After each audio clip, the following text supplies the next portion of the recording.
जय माता दी। श्री शक्ति ज्योतिष की ओर से आप सब ज्योतिष सीखने वालों का स्वागत है। आज की वीडियो में हम ये सीखेंगे कि ज्योतिष की में ये जो 12 भावा हैं, 12 हाउसेस हैं, इनको क्या क्या संज्ञा दी गई है। जैसे देखिए 1, 4, 7, 10 ये जो हाउसेस हैं 1, 4, 7, 10 हाउसेस, ये जहाँ पर लिखा है इनको हम केंद्र हाउसेस बोलते हैं। ये केंद्र के हाउसेस हैं। आगे देखिए त्रिकोण हाउसेस 1, 5, 9 त्रिकोण हाउसेस।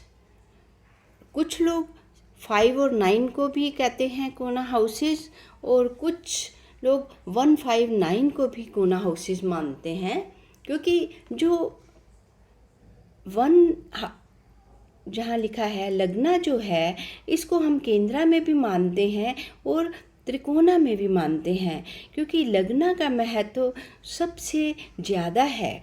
12 भावों में से सबसे ज़्यादा लग्ना का महत्व है। ये हम पहले वाली वीडियो में भी हम समझ चुके हैं।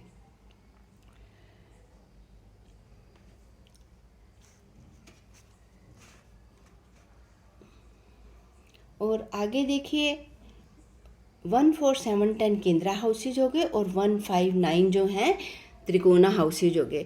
ये 5 और 9 को लक्ष्मी स्थाना भी कहा जाता है। देखिए जो 1, 4, 7, 10 है इन केंद्रा हाउसेज को, इनको हम विष्णु स्थान भी कहते हैं, क्योंकि अगर किसी के केंद्र में ग्रह बैठे होते हैं तो वो ग्रह बहुत अच्छे होते हैं। केंद्र में ग्रह होना उस व्यक्ति की लाइफ बहुत इजी हो जाती है, आसान हो जाती है, क्योंकि जो केंद्र में ग्रह बैठे हैं वो उस व्यक्ति को समय समय पर उसको अपने आप से जो देवता हैं वो उसको सुझाव देते रहते हैं।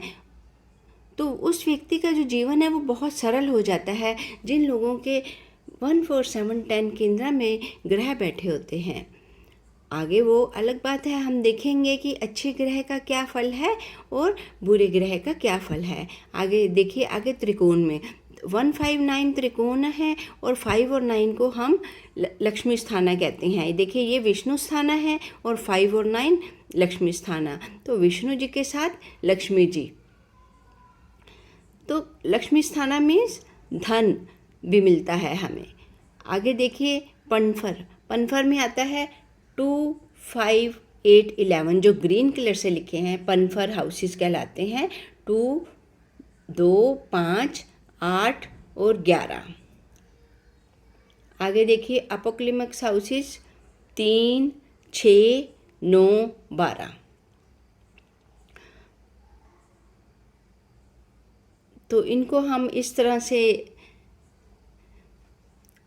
ध्यान में रखेंगे कि केंद्रा हाउसेस को क्या कहते हैं, कोना को क्या कहते हैं, पनफरा हाउसेस क्या हैं और अपोक्लिमक्स क्या हैं।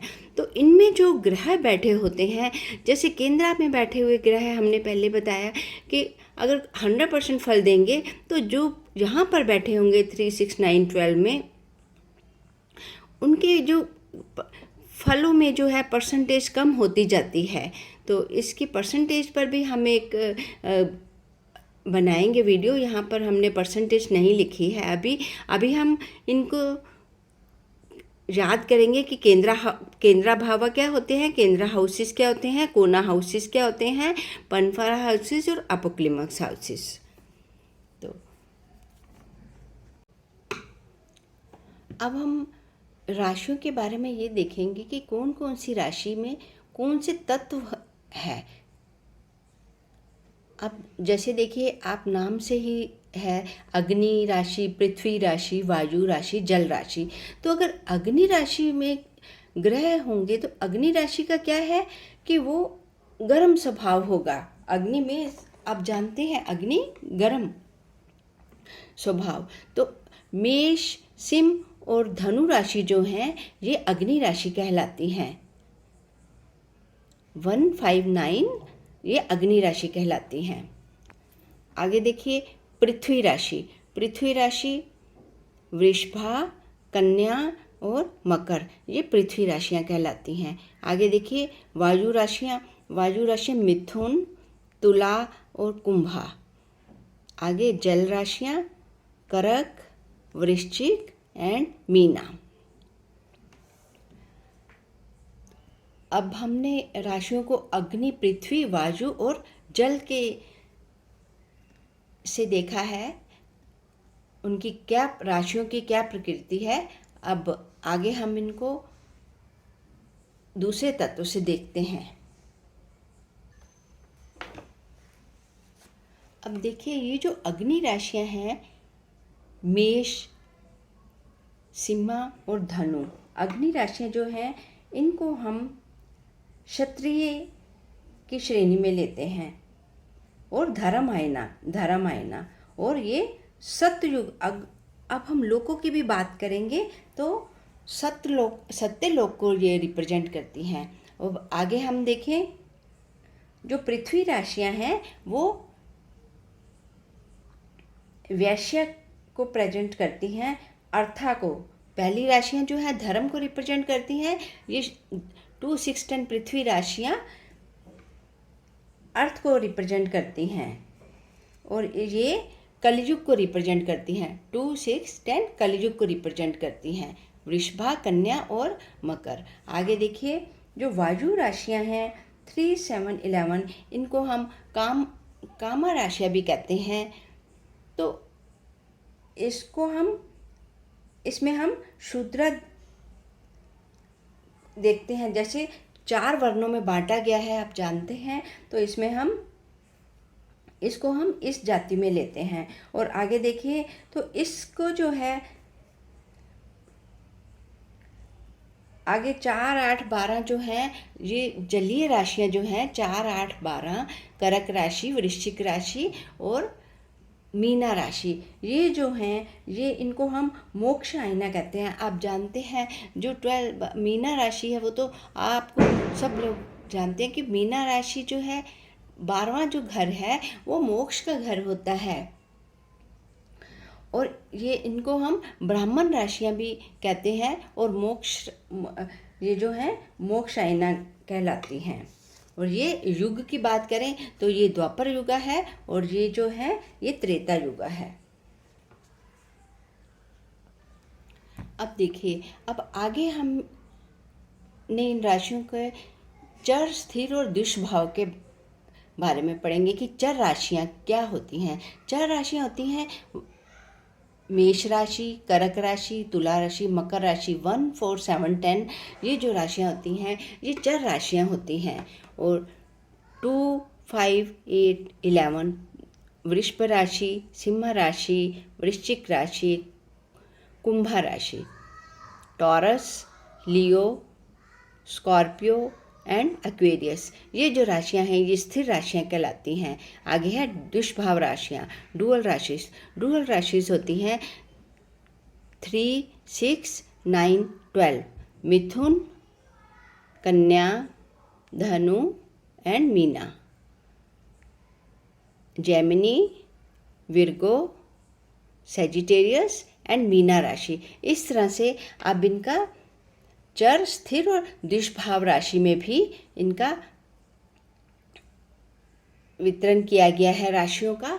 इनके बारे में आगे जाके हम पढ़ेंगे कि इनका क्या महत्व है। कि जैसे देखिए कोई जो दुष्भाव राशियां हैं वो दुष्भाव को ही देखती हैं। चर राशियां आगे जब दृष्टियों की बात करेंगे फिर हम देखेंगे जो चर राशियां हैं वो स्थिर राशियों को देखती हैं इस तरह से। और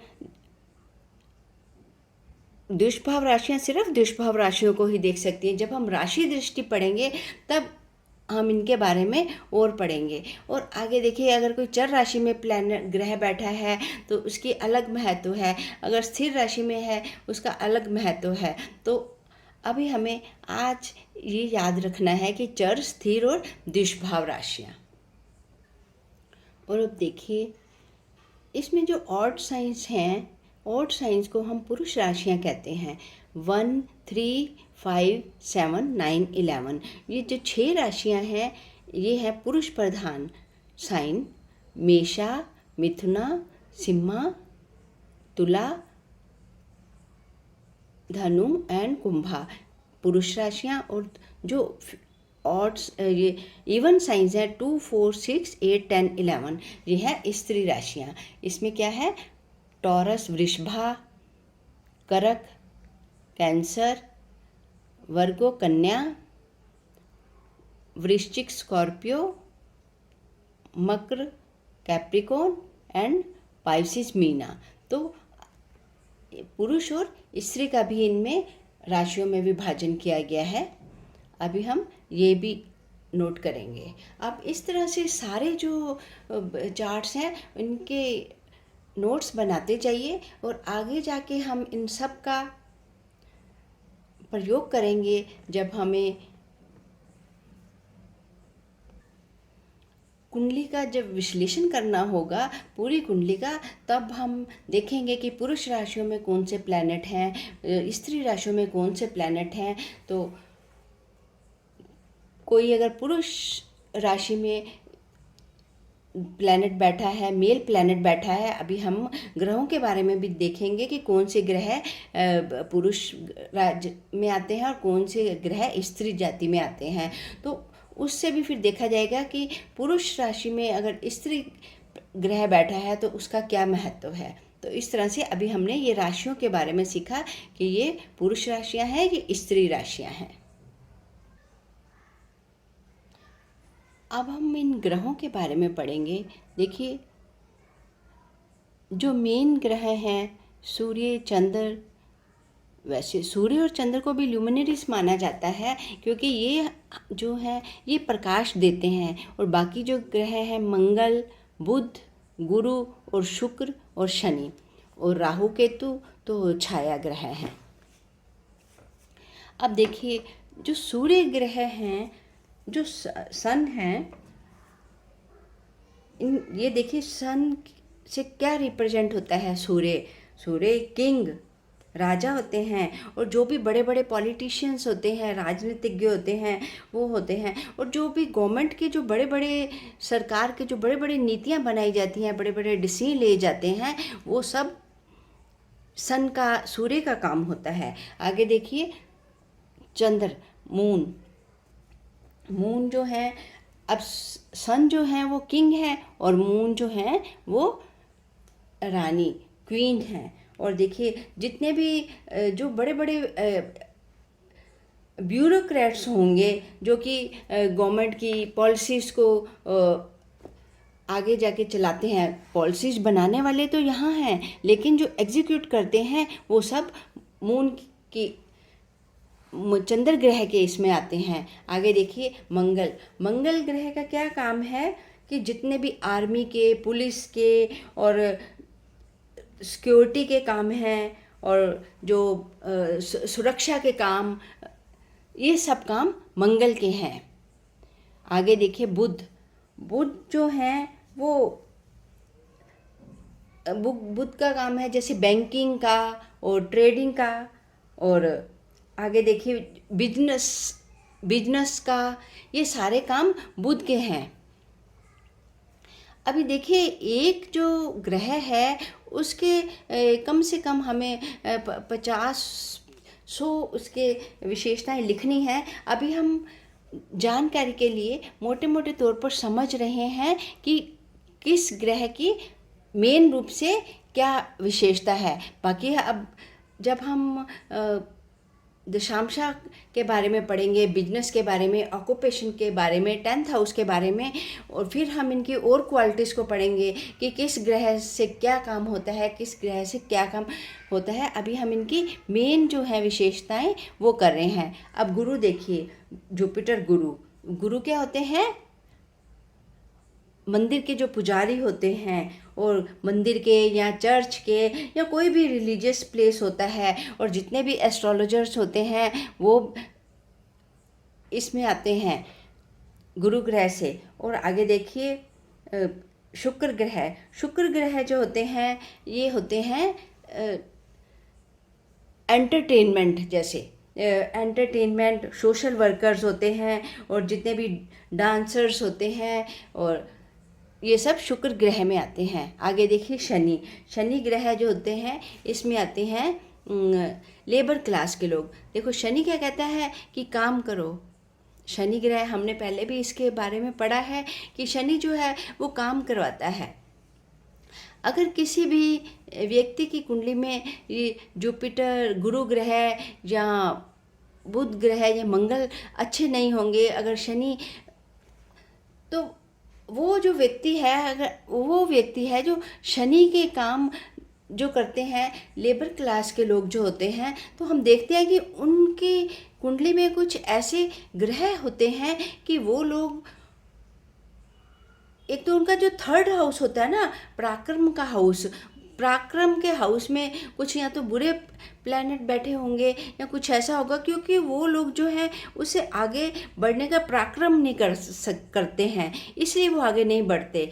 अदरवाइज देखिए, जो एक मान लो कोई व्यक्ति रिक्शा चलाता है तो वो रिक्शा ही चलाता रहता है। अगर वो पराक्रम करे, कुछ और सोचेगा, कुछ और करने की सोचेगा, तो धीरे धीरे करके वो थोड़ा थोड़ा करके व्यक्ति आगे बढ़ सकता है। तो इसलिए हम कहते हैं कि कुंडली में हमेशा जो तीसरा हाउस है ना वो अच्छा होना चाहिए, ताकि वो व्यक्ति कम से कम मेहनत करने की सोचे, मेहनत करे तो अपने जीवन में आगे बढ़े। आगे देखिए राहु और केतु जो हैं, राहु जो होते हैं ये जो लोग जैसे बॉर्डर्स के ऊपर काम करते हैं, ठीक है, और केतु जो होती है वो पुलिस होती है। ये हमारे जो यहाँ की पुलिस है वो होगी, और राहु जो है जैसे CID वगैरह इस तरह से, ठीक है। अब आगे हमने इन जो ग्रह हैं इनका विभाजन किया है मेल और फीमेल में, पुरुष और स्त्री में। ये जो ऋषियों ने हमें बताया है कि ये जो ग्रह हैं ये इस पुरुष ग्रह हैं, और ये जो ग्रह हैं ये स्त्री ग्रह हैं, और ये न्यूट्रल हैं। देखिए पुरुष ग्रह में क्या है, सूर्य, मंगल, गुरु और राहु। आगे स्त्री में कौन से हैं, चंद्रमा और शुक्र, मून और वीनस, इसमें सन, मार्स, जुपिटर, राहु, और न्यूट्रल में है बुध और शनि, मरकरी और सैटर्न। देखो इनका काम हम जब D7 चार्ट देखेंगे, सप्तांशा चार्ट देखेंगे, जब बच्चा किसी का होने वाला है तो किसी का बच्चा मेल पैदा होगा या फीमेल पैदा होगा या कैसे, तो उसके लिए हम उसके लिए भी देखा जाता है, और भी चीज़ों के लिए देखा जाता है। तो इसके बारे में अभी हम इतना याद करेंगे कि ये मेल प्लैनेट्स हैं और ये फीमेल प्लैनेट्स हैं।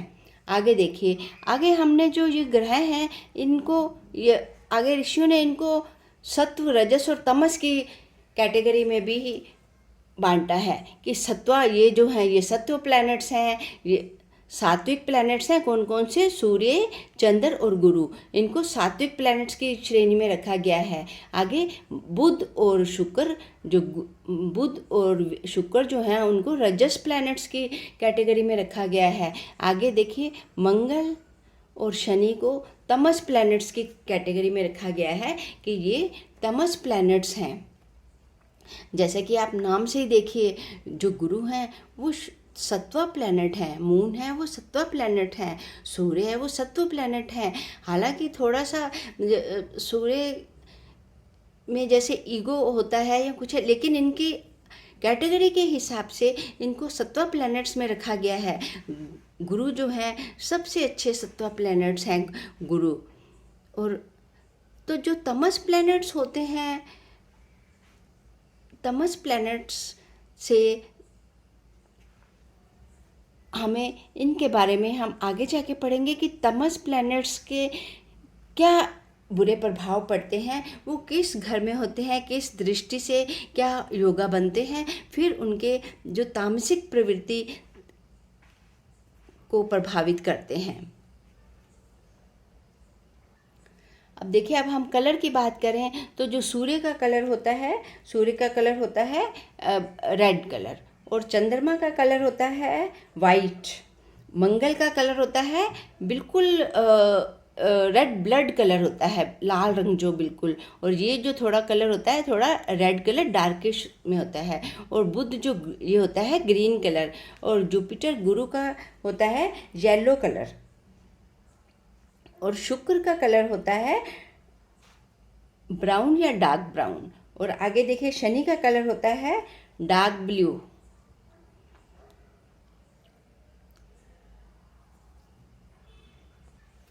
अब आगे हम इनकी जो ग्रहों की अगर जेम्स की बात करें तो सूर्य से रूबी, चंद्रमा से पर्ल, मून से पर्ल देखा जाता है, मार्स से जो है मंगल से रेड कोरल, और मरकरी से एमराल्ड होता है, और जुपिटर से येलो सफायर होता है, और वीनस से डायमंड होता है, और सैटर्न से ब्लू सफायर होता है, और राहु से होता है हैसोनाइट या गोमेद, और केतु से होता है कैट्स आई। तो इस तरह से इनके जेम स्टोन्स के बारे में भी बताया गया है। तो आज की वीडियो में हम इतना ही सीखेंगे, बाकी हम आगे की नेक्स्ट क्लास में हम सीखेंगे। ओम नमः शिवाय, ओम नमः शिवाय। अगर आपको वीडियो अच्छी लगे तो प्लीज़ सब्सक्राइब कीजिए, शेयर कीजिए, और अगर आपके कुछ क्वेश्चंस हैं तो क्वेश्चंस लिखिए।